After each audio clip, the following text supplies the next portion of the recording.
Frères et sœurs, que Dieu vous bénisse puissamment au nom de Jésus-Christ. Exhortons nos frères et sœurs.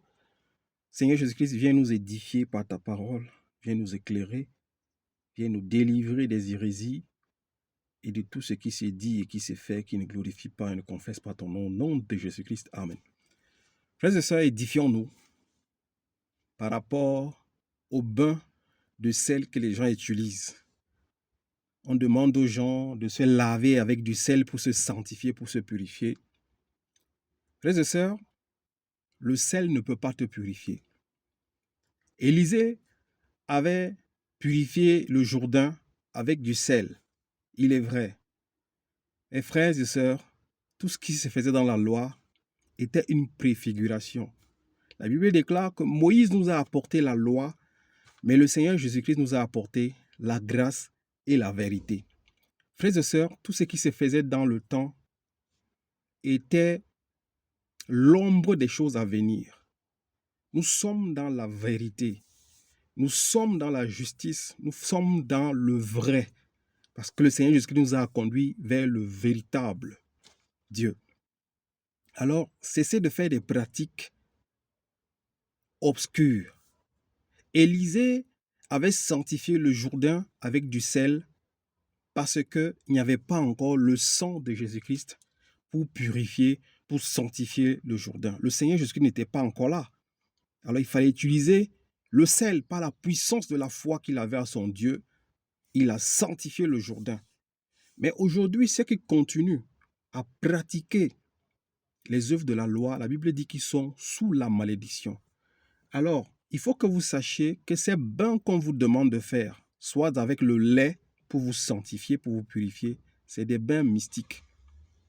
On vous demande de vous laver avec du sel, c'est des pratiques obscures, c'est des pratiques de sorcellerie, de la divination. Il y en a qui aspergent le sel dans toute leur maison, dans leur chambre, pour se protéger contre les esprits. C'est de la divination. C'est des actes de sorcellerie que vous posez. On vous demande de sanctifier vos maisons avec du sel. D'autres prennent l'eau bénite qu'ils aspergent partout dans les maisons. Mon frère, toutes ces choses-là ne peuvent pas te sanctifier, ne peuvent pas sanctifier ta maison, ne peuvent pas te purifier. Ne peuvent pas purifier tes enfants, ne peuvent même pas te protéger. Les croix que vous avez dans vos maisons, ces choses-là ne peuvent pas sanctifier vos maisons, vous épargner des esprits impurs. Il y a une seule chose qui peut sanctifier l'homme et sanctifier sa maison et tout ce qui lui appartient.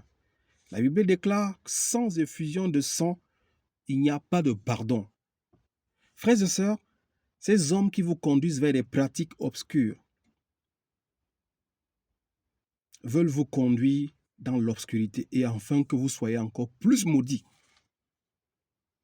La Bible déclare dans le livre de 1 Jean, chapitre 1, au verset 7, « Si nous reconnaissons nos péchés, il est fidèle et juste pour nous pardonner et pour nous purifier de tout mal. »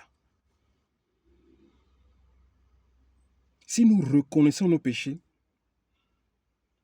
il est juste et fidèle pour nous pardonner et pour nous purifier de tout mal. Au 7, on dit,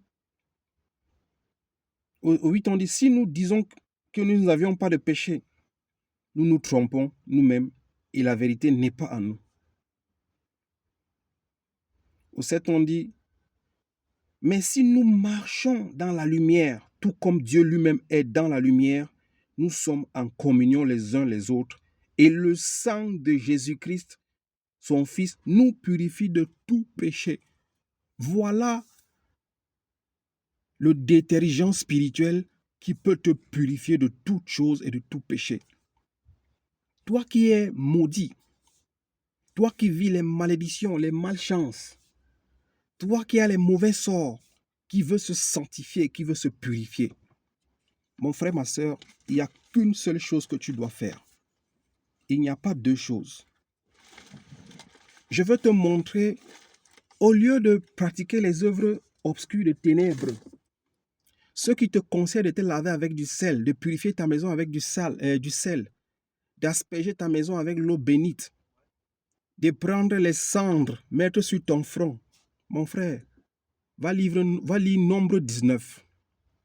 Les cendres que vous utilisez, que vous mettez sur vos fronts, se font par les vaches ou les taureaux qu'on a incinérés. On prend ça et on mélange, et c'est cette cendre-là que vous mettez sur vos fronts. Ou soit c'était les cendres des morts. Quand quelqu'un mourait, on te consumait, on te brûlait.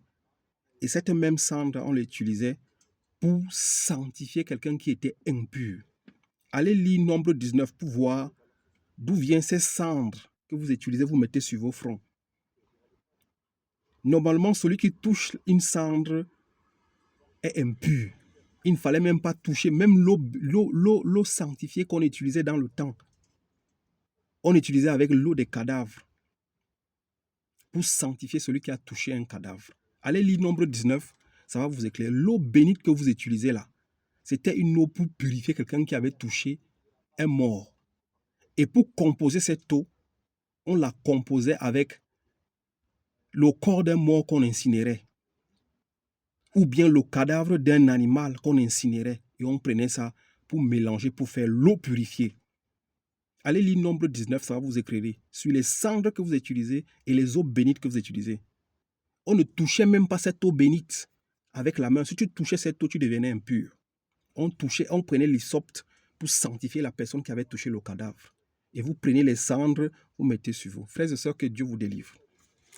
Alors, au lieu d'aller chercher les marabouts sur Internet pour vous délivrer de la malédiction, de la malchance, regardez ce que vous devrez faire. Allons dans Ésaïe, chapitre 1, au verset 16. La Bible déclare ici, « Lavez-vous, purifiez-vous, mettez un terme à la méchanceté de vos agissements, cessez de faire le mal, apprenez à faire le bien. Recherchez la justice, protégez l'opprimé, faites droit à l'orphelin, défendez la veuve. Venez, au 18, discutons, dit l'Éternel. Même si vos péchés sont couleur cramoisée, ils deviendront blancs comme la neige. Même s'ils sont rouges comme la pourpre, ils deviendront clairs comme la laine. » Frères et sœurs, au lieu de chercher à te sanctifier avec le sel, avec l'eau salée, l'eau bénite et tout le reste, repens-toi de tes péchés. Repens-toi de ta prostitution. Repens-toi de ta vie de débauche. Repens-toi de ta méchanceté. Repens-toi de ta perversité. Repens-toi de tes colères. Repens-toi de toutes choses mauvaises. Et Dieu dit, viens. Après avoir te repenti, te laver avec de l'eau normale et l'eau de la parole.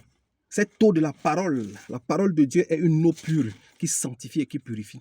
Quand tu finis de le faire, viens maintenant discuter avec Dieu. Il dit au 18 ici, venez, discutons, dit l'Éternel. Même si tes péchés ont une couleur de cramoisier, Dieu va te purifier. Même s'ils sont rouges de couleur, Dieu va les rendre blancs. Parce que tu t'es sanctifié et tu as fait sa volonté, tu es devenu juste et vrai. Frères et sœurs, je veux te montrer encore qu'il n'y a que le sang de Jésus-Christ qui peut te sanctifier. Le sang de Jésus-Christ te lave, ça te purifie. Lisons Exode 12 pour te montrer que même dans le temps, malgré que le Seigneur Jésus-Christ n'étant pas encore là, on utilisait le sang des agneaux qui n'avaient pas encore une année et qui étaient sans tache ni sans défaut.